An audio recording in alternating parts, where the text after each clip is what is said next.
हिंगोली जिल्ह्यात झालेल्या भूकंपाच्या धक्क्यांमुळे सुमारे 105 घरांचे नुकसान झाले असून परिसरात भूकंप लहरी मोजणारे अद्ययावत यंत्र बसवण्याची मागणी नागरिकांकडून केली जात आहे।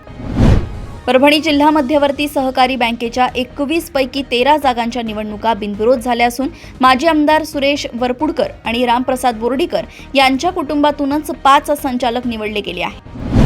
नांदेड जिल्हा मध्यवर्ती सहकारी बँकेच्या निवडणुकीचे चित्र स्पष्ट होण्यापूर्वीच काही धनिक उमेदवारांकडून मतदारांना आकर्षित करण्यासाठी लक्ष्मी दर्शन सुरू झाले असून इच्छुक उमेदवार सैरभैर झाले आहेत। लातूर विभागामध्ये 11वी ऑनलाईन प्रवेश प्रक्रियेत मुलींचे प्रवेश कमी झाल्यामुळे रिकाम्या जागा भरण्यासाठी आजपासून विशेष मुलींसाठीची प्रवेश फेरी सुरू होत आहे।